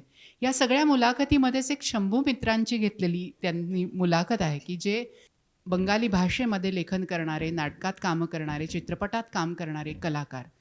आणि शंभू मित्रांचा खूप दबदबा आणि खूप त्यांना प्रसिद्धी मिळालेली, त्यांचे चाहते असलेले, ती मुलाखत आमच्या संग्रही आहे. ती कुठे घेतली आहे पु ल देशपांडेंनी याचा उलगडा मला झालेला नाही आहे. कदाचित शंभू मित्रा काही निमित्ताने पुण्यात आले असतील आणि पुण्यात ती कुठे ध्वनिमुद्रित केली असेल. पण ज्या विनयाने पु ल देशपांडे शंभू मित्रांना प्रश्न विचारतात, अचंबित व्हायला होतं की बंगालमध्ये काम करणारा हा एक बंगाली कलाकार आणि त्याच्याबद्दल किती आदर या माणसाच्या मनामध्ये असेल त्याचं प्रतीक त्या मुलाखतीत जाणवतं. आणि कमालीची उत्सुकता की बंगालमधली राजकीय पार्श्वभूमी काय आहे आणि त्याच्यामध्ये तुम्ही केलेलं काम याच्याबद्दल असलेली अत्यंत कमालीची उत्सुकता, आणि ती उत्सुकता टिकून राहणं हेच मला वाटतं तुमच्या कारकिर्दीचं सगळ्यात मोठं हे आहे की त्याच्यामुळे तुमची कारकीर्द घडते, ती उत्सुकता टिकली तर. गौरी, या सगळ्या मुलाखती परत एकदा जिथं अवेलेबल आहेत त्या परत एकदा शांतपणे ऐका. याच्यामध्ये परत मुलाखतकार, मग तो जर्नलिस्ट असू देत, निवेदक असू देत, मुलाखतकार असू देत, कुणी असू देत, कॅटेगरी एकच. होतं काय की मुलाखत घेणारा मनुष्य ज्याची मुलाखत घ्यायची आहे त्याचा अभ्यास करतो, करायला पाहिजे, ॲग्रीड. परंतु तो सखोल कसा आहे हे प्रश्न विचारताना दाखवायला जातो आणि तोंडावर पडतो. गौरी लागू, तुझं बालपण जे होतं ते शनिवार पेठेत गेलं, नंतर तू लोकविज्ञानमध्ये होतीस, नंतर तू या साली तू काय आकाशवाणीमध्ये गेलीस, तेव्हापासून तू ह्याच्याबद्दल तुला काय वाटतं? ती म्हणते मला छान वाटतं, कारण मी सगळं बोलून टाकलं प्रश्नात. मी विचारलंय काय तिला प्रश्नात? मी काहीच विचारलेलं नाही. ही चूक भले भले मुलाखतकार करतात की मला किती ज्ञान आहे, मी किती तुमचा अभ्यास केला आहे. पुला असं करत नाहीत. कारण हे जो तू शब्द वापरला माझ्यासाठी फार गोड आहे, फार महत्त्वाचा आहे की उत्सुकता आहे. म्हणजे तुम्हाला ह्याच्याबद्दल काय वाटतं त्याच्याबद्दल सांगा. कारण जर तुम्ही हे सगळंच सांगत बसला, हे बऱ्याचशा वेळेला आम्ही पत्रकार लोक तर हा मूर्खपणा खूप वेळा करतो की सगळं मला माहिती आणि सगळं तुमचं कसा अभ्यास मी करून आलो आणि मग तोंडावर पडतो. त्यामुळे हे सुद्धा गुरुजी, मी मगाशी जो शब्द वापरला मी एकलव्य आहे त्यांचा, ते माझे गुरुजी आहेत. कारण का तर हे जेव्हा तुम्ही अभ्यासता तेव्हा काय चूक करू नये हे पुलंकडनं शिकायला मिळतं. या सगळ्या मुलाखती ऐकताना असं वाटतं की एक छान वाटणं असतं ना, की ते संगीताबद्दल असेल, नाटकाबद्दल असेल, समोरचा माणूस आल्यानंतर तुझ्याबद्दल मला छान वाटतंय, तू सादर केलेली कला फार सुंदर आहे, ती छान आहे. हा छानपणाचा भाव मला या सगळ्या मुलाखतींमध्ये फार जाणवतो आणि त्याचं कौतुक वाटतं, की इतकं कडवं सगळं भोवताली घडत असताना सुद्धा हा शुद्ध भाव आपल्यामध्ये राहणं आणि हे छान आहे, हे वाटत राहणं, हे पण आज महत्त्वाचं वाटतं मला. त्याला हल्लीचा शब्द फील गुड फॅक्टर असा कदाचित तुम्ही वापरू शकाल, की पुलंच्या हसण्यामध्ये, वावरण्यामध्ये, बोलण्यामध्ये, परफॉर्मन्समध्ये एक काहीतरी सुखात्मता होती आणि ती त्यांना कुठच्या कुठे नेत होती. आणि आता तुम्ही दोघं जे म्हणता आहात त्याचं एका एका प्रतिभावंतांनी लिहिलं आहे, तेच सारांश त्याचा खरा म्हणजे आहे, की सर्वसामान्य माणसाच्या जीवनात 3 ऋतू असतात, उन्हाळा, पावसाळा आणि हिवाळा. पण प्रतिभावंताच्या जीवनात एक चौथा ऋतू 12 महिने असतो, तो म्हणजे जिव्हाळा. तर हा जो जिव्हाळा आहे ना, हा चराचराविषयी त्या व्यक्तीच्या मनात आहे आणि ह्या जिव्हाळ्याला दूरचे डोळे असतात. कारण की त्याला आस्था असते ना, सगळ्यांचं चांगलं व्हावं, जगाचं चांगलं व्हावं, माध्यमांचं चांगलं व्हावं, माध्यमांनी अधिकाधिक काही आपल्या जनतेला द्यावं, ही जी सगळी इच्छा आहे ही या जिव्हाळ्यापोटी येते. नाही तर आपल्याला काय करायचं आहे, त्याचं आपलं संपलं आता कशाला, अशी एकदा वृत्ती घेतली असती तर ती कधीच झाली नसती. आणि ते त्यांच्या 80 वर्षापर्यंत वगैरे राहिलं आणि त्याची एक थोडीशी सुखद आहे आपल्याला अजूनही येते. तुम्हाला त्यांच्या नाटकातही काम करण्याची संधी मिळाली, त्याविषयी काहीतरी सांगायला आवडेल का? 3 पैशाचा तमाशा जब्बार पटेलांनी दिग्दर्शित केलेलं, त्याचं जेव्हा रिवायवल केलं त्याच्यात मी काम केलं होतं आणि नाटक बसलेलं होतं. म्हणजे नाटक बसणं ही फार अतिशय चांगली प्रक्रिया असते, ज्याच्यामध्ये तुम्ही फार मोठे होता, घडत जाता. दुर्दैवाने मला ती अनुभवता आली नाही. जेव्हा ते पुन्हा बसलं नाटक, तेव्हा काही कलाकार तेच होते आणि काही कलाकार बदलले होते. तर मी बदली कलाकार होते त्याच्यात आणि NCPAला प्रयोग होता आमचा आणि प्रयोग झाला. दडपण होतं माझ्यावर, कारण काही प्रयोगात तुम्ही असं मध्येच शिरणं आणि थोडंसं आपल्यापुरतं बघणं हे फार डेंजरस असतं, कारण पूर्ण नाटकाचा अंदाज नसतो. आपल्याबरोबर ज्यांचे सीन्स असतात तेवढी प्रॅक्टिस करून तुम्ही नाटकाला उभे राहता. आणि त्या नाटकामध्ये माधुरी पुरंदरे झीनत हे कॅरेक्टर करत असत आणि पहिल्यांदाच मी त्यांना रंगभूमीवरती त्या वेशामध्ये आणि त्या अवतारात पाहिलं आणि मला दातखिळी बसली होती, की अरे, ही आपल्याशी सहज बोलणारी बाई आज रंगभूमीवर गेल्यावर काय बदल झाला ह्याच्यात. तो प्रयोग झाला आणि त्याच्यानंतर पु ल देशपांड्यांना मी मागे कलाकारांना भेटायला पु ल देशपांडे आले होते. तोवर थकले होते ते खूप. सुनीताबाई घेऊन आला आणि माझी कोणीतरी ओळख करून दिली आणि शेकहँड केला त्यांनी. तो शेकहँड माझ्या लक्षात आहे आणि अतिशय थकलेले पु ल हीच मेमरी आहे माझ्या डोक्यात आज. फारसं बोलले नाहीत ते. कदाचित पहिला प्रयोग त्यांच्या लक्षात असेल आणि बदललेल्या पात्रांसह केलेला प्रयोग त्यांना किती रुचला मला खात्री नाही आहे त्याची. माझ्या कामाबद्दल ते काही बोलले नाहीत, पण तो एक स्पर्श पण आश्वस्त करणारा होता, की हां, बरं चाललंय तुमचं, अशा अर्थाचा. मंगलाताई, तुम्ही सुरुवातीला छोटासा उल्लेख केला की मी पुरवणी केली होती. मला मदत रामभाऊंनी त्यावेळेला मार्गदर्शन आणि रामभाऊ कोलटकरांनी केली होती. त्यावेळेला आम्ही जेव्हा ती सादर करायला गेलेलो होतो, ती पुरवणी त्यांनी बघितली आणि सगळं बघून झाल्यानं म्हटलं, अरे तू हे काय केलं आहेस? म्हटलं, काय मग आवडलं नाही का? ही पुरवणी नाही आहे, ही तर पुलवणी आहे म्हणले. हे सगळं जेव्हा आपण गौरवाचं, कौतुकाचं बोलतो आहे, तेव्हा एक त्यांचं विधान मला नेहमी आठवतं, की त्यांना कोणीतरी असं विचारलं की आज कितवा प्रयोग आहे, तर ते म्हणले होते की माझ्यासाठी प्रत्येक प्रयोग पहिलाच असतो. तर ही जी उत्कटता आहे सादर करण्यातली, ही प्रत्येक प्रयोग हा पहिलाच आहे, पहिल्या इतक्याच उत्कटतेने केला पाहिजे. आणि एकदा ह्याच कार्यक्रमात कधीतरी वामन केंद्रे होते, तर ते असं सांगत होते की पुलंच्या नाटकाचा पहिला प्रयोग म्हणजे अक्षरशः सगळ्यांना श्वास लागलेला असायचा. ते भयंकर अस्वस्थ असायचे, सारखे विंगेत फेऱ्या मारत असायचे आणि प्रेक्षकामध्ये कधीही जाऊन बसू शकायचे नाहीत. त्यांना प्रेक्षागृहातनं ते बघवत नसे. मग त्यांनी विनोदाने एकीकडे लिहिलेलं होतं की त्यावेळी माझी अवस्था लाजते, पुढे सरते फिरते, नववधू प्रिया मी बावरते, अशी झालेली होती, असं त्यांनी लिहिलेलं आहे. तर हा जो ताजेपणा टिकवणं आहे ना, हेही त्यांना कदाचित भविष्याविषयी जाणवलं असेल की पुढे लोक फार बंचुके होणार आहेत. आणि मग त्यांना ह्याचं मोल कळायला पाहिजे की बंचुकेपणाने आपण कुठवर जाऊ शकू. आणि हा जो आंतरिक उत्साह आहे त्याच्या पोटी आपल्याला कुठच्या कुठे किती जाता येईल हे सगळं त्यांना त्या काळात दिसलं असलं पाहिजे असं वाटतं. तुम्हाला दोघांना अजून काही सांगायची इच्छा आहे? एक शेवटचा माझ्याकडनं महत्त्वाचा पॉईंट मांडायचा आहे. एक अगदी सरधोपट वाक्य वापरलं जातं की it's lonely at the top. जेव्हा तुम्ही शिखरावरती असता, यशाच्या पायऱ्या चढत जाता, तेव्हा तुम्ही एकटे पडता. पुलंकडं बघा, अत्यंत खोटं विधान वाटतं आहे. कारण काय आहे की हा माणूस कितीही उंची गाठलं तरी मैत्री, दोस्ती या गोष्टींपासून कधी दूर झालेला दिसत नाही आहे. आणि जसं मी फिअर ऑफ फेल्युअर हे जे गौरी मी म्हटलं की ते त्यांना कधी नव्हतं, तसं fear of missing out, FOMO हे जे हल्ली जेनझी वापरतात, फिअर ऑफ मिसिंग आऊटसुद्धा कधी वाटलं नाही. कारण ॲक्रॉस द काउंटर कलाकार म्हणा, गायक म्हणा, वादक म्हणा, या सगळ्यांबरोबर त्यांची असलेली निखळ मैत्री आणि त्यांचं असलेलं प्रेम आणि या सगळ्या गोष्टी म्हणजे सुरुवातीला तुम्ही मंगलाताई गणपतराव बोडसांचा कुणीतरी उल्लेख केला. ज्या वेळेला ती पुरवणी केली होती तेव्हा श्रीकांत मोघेंनी सांगितलं होतं की ते इतक्या वरच्या स्तरावरती सगळ्यांशी संबंध ठेवून असायचे की गणपतराव बोडसांना त्यांनी बोलवलं होतं आम्हाला शिकवायला. काय शिकवायला? तर परत आत्ताच्या जमान्यामध्ये गायकांमध्ये हा टिपिकल शब्द वापरला जातो की तुम्हाला थ्रो यायला पाहिजे, गायमध्ये थ्रो यायला पाहिजे, स्टाईलमध्ये अगदी सांगितलं जातं.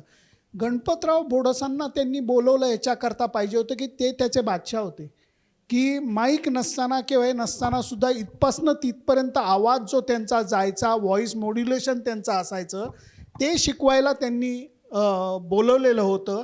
आणि अजून एक गोष्ट सांगितली जाते की ते कधीही कुठल्याही समारंभाला एकटे जाऊ शकायचे नाहीत. प्रेमाने, अरे चल तू, अरे काय करताय, चल तू, असं करून गाडी भरायचे. संयोजक गाडी पाठवायचे आणि हे गाडी भरायचे. परत हा श्रीकांत मोघेंनी सांगितलेला किस्सा आहे की खरे खोटं मला माहीत नाही, परंतु आळंदीला समारंभ होता आणि त्यांना कुठल्या तरी कार्यक्रमासाठी बोलवलेलं होतं. कार्यक्रम जायचं, परत एकटं जायचं नाही. तर श्रीकांत मोघेंना म्हणले तू चल, ते तर काय एका पायावर म्हणे आम्ही तयारच असायचो. वसंतराव देशपांड्यांना गळ घातली, तेही तयार झाले आणि मग असे म्हणून गाडी भरली, सीटा भरल्या आणि मग आळंदीला गेले. आळंदीचा कार्यक्रम सुंदर झाला, काहीच प्रश्न नाही, भाषण उत्तम झालं. आता आळंदीला तुम्ही आलेला आहात आणि माथा टेकला नाही तर तो नोबॉल धरला जाईल. तर म्हणून ते मंदिरात गेले आणि मंदिराच्या चौकामध्ये काहीतरी एक भजन कीर्तन चालू होतं. कथेकरी बुवा काहीतरी गात होते, काहीतरी गोष्ट सांगत होते. तर ते गेले आणि बाहेर आले. तर म्हणजे श्रीकांत मोघे बाहेर आले, पुलं बाहेर आले आणि वसंतराव बाहेर आले. तर वसंतरावांकडे बघून तो कथेकरी बुवा थांबला, थबकला. त्यांच्या समोर अगदी तोंडाशी जाऊन उभा राहिला आणि म्हणला, बुवा आता पुढचं कीर्तन तुम्हाला करायला लागेल. तर कथेकरी वसंतरावांना वाटलं की यांनी आपल्याला ओळखलं कलाकार म्हणून. तर ते काय सगळेच अवलिया एक ते म्हणले की बुवा मला माफ करा, मला काही गाता बिता येत नाही. तर ते म्हणले मला तरी कुठे येतं. त्यांनी एकतारी त्यांच्या गळ्यात घातली, तो हार जो कथेकरी बुवांच्या गळ्यात असतो तो त्यांच्या घरात. ते म्हणले आता तुम्हाला करायला अहो. पण म्हणले का? तर त्यांनी त्यांना खांद्याला धरलं आणि उलटं फिरवलं आणि ते म्हणले बघा आरशात बघा. तर आरशात बघितल्यानंतर ते असं झालं होतं की जेव्हा त्यांनी डोकं टेकलं होतं तेव्हा हळद, कुंकू, बुक्का आणि फूल हे चिकटून आलं होतं. तर ते म्हणले हा माऊलींचा कौल आहे, आता मी नाही करू शकत, तुम्हाला करायला लागेल. वसंतराव पण चॅप्टर ते म्हणले मी थोडंसं गाईन कदाचित, यांना सांगा थोडी पेटी वाजवली तर कदाचित माझा सूर लागेल. ते पुलांसमोर उभे राहिले आणि ते म्हणले बुवा तुम्ही, ते म्हणले मला पेटी येत नसली, जमेल तशी वाजवा म्हणले. आणि ते दोघंही बसले आणि त्याच्या पुढे ते गायन, कीर्तन, भजन सगळं अभंग नेहन ते चालू झालं. वाऱ्यासारखी बातमी पसरली, मंडप भरून गेला आणि पुढचे 1-1.5 तास म्हणे आम्ही सगळं ते ऐकत होतो. का मी हे तुम्हाला सांगतोय तर it's lonely at the top हे झूट आहे. तुम्ही जर का माणूस म्हणून चांगले असलात, तुम्हाला जर का मैत्री या गोष्टीचं, ॲप्रिसिएशन या गोष्टीचं महत्त्व कळत असलं तर तुम्ही कधी एकटे राहू शकत नाहीत. मी ज्या क्षेत्रात काम करतो, क्रीडा क्षेत्रामध्ये, तिथे मी बघतो की कित्येक खेळाडू हे आहेत Gauri lonely at the top आहे. दुर्दैव, वाईट वाटतं की मित्र नाही आहेत. पण दुसरीकडे सचिनसारखाही माणूस दिसतो की आज विजय केंकरे आला नाही तर केंक्सनी सांगितलं असतं की लहानपणापासूनची अजूनपर्यंतची मैत्री कशी शाबूत आहे. आणि त्याच्याबरोबर पुलं हे त्याचे अगदी मला मूळ वाटतात की कुमारजी म्हणा, भीमसेनजी म्हणा, वसंतराव म्हणा, या सगळ्यांची त्यांची असलेली गदिमा म्हणा, या सगळ्यांची त्यांची असलेली निखळ मैत्री, मंगलाताई, हे खूप काही शिकून जातं. कारण आजकाल हीच गोष्ट परत आपण करायची किती नितांत गरज आहे. आत्मकेंद्री वृत्ती सोडून ॲप्रिसिएशन कसं करता येईल, चांगल्या पद्धतीने व्हावा कसं, हे माझ्या दृष्टीने फार महत्त्वाचं वाटतं. आता आपण कार्यक्रमाच्या समारोपाकडे येऊया. एकूण मला इतकी वर्ष जे जाणवते ते असं आहे की आपण बरेच लोक जे पुलंना परंपरानिष्ठ वगैरे म्हणतो, ते खरं म्हणजे त्यांची मूलभूत जीवनमूल्यांवरची श्रद्धा ही लक्षात घेत नाही. आणि काही जीवनमूल्य ही त्रिकालाबाधित असतात, त्याला जुनं नवं असं काही असत नाही. पुलंचा भारतीय परंपरेचा भरपूर अभ्यास होता आणि वाचन होतं. तर संपूर्ण भारतीय तत्त्वज्ञानाचे काय 3 आधारस्तंभ आहेत, तर दान, तप आणि यज्ञ. ह्या 3 आधारांवर संपूर्ण भारतीय तत्त्वज्ञान आधारलेलं आहे.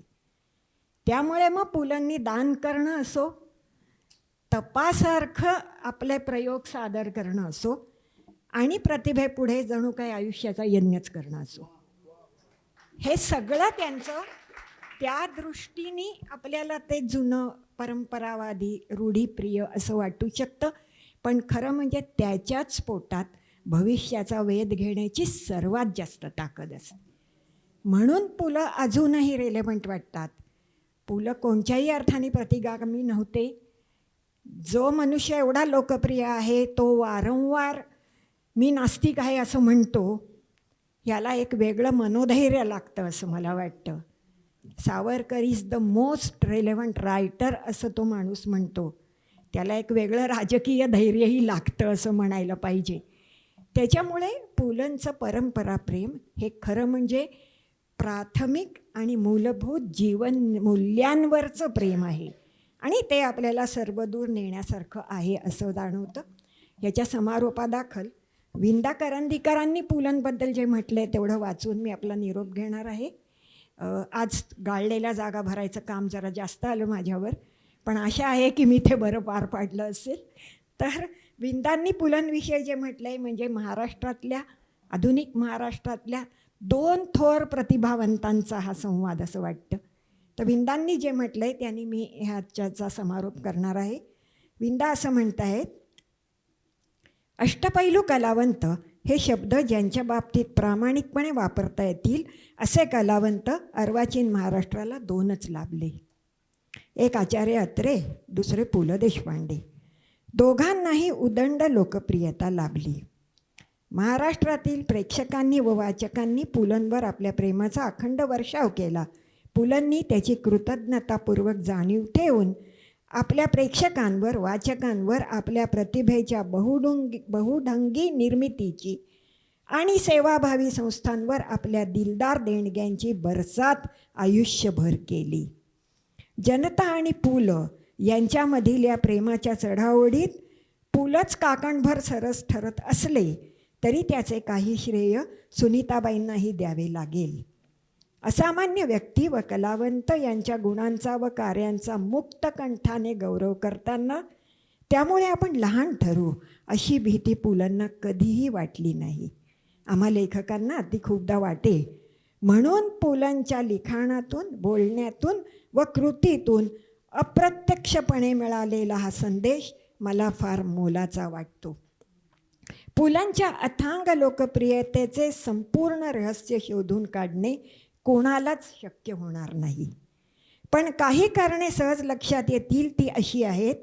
समकालीन सामाजिक अभिरुचीशी सहज संवाद साधणारी त्यांची प्रतिभा व भाषा, त्यांचे आनंदधर्मी बहुढंगी लिखाण, त्यांचा सर्वसंचारक विविधांगी विनोद, अतिरेकी नाविन्य व अनाकलनीय गूढता याचा त्यांच्या लिखाणातील अभाव, पारंपरिक श्रद्धांना धक्का देणाऱ्या विचारांची अनुपस्थिती, अनेक माध्यमांचा प्रभावी वापर करणारी असामान्य शोमनशिप, त्यांची लोकसंग्राहक व उत्तेजन प्रवण रसिक वृत्ती, त्यांचे निष्कलंक चारित्र्य, त्यांचे निःशब्द दातृत्व या गोष्टी निश्चितच त्यांच्या या अथांग लोकप्रियतेला कारणीभूत आहेत. मात्र तेवढ्याने तिचे संपूर्ण रहस्य उलगडले असं मी मानत नाही. अशा स्वरूपाच्या लोकप्रियतेत काही अनाकलनीय भाग असतो, तो तसाच ठेवून त्यांना वंदन करावे.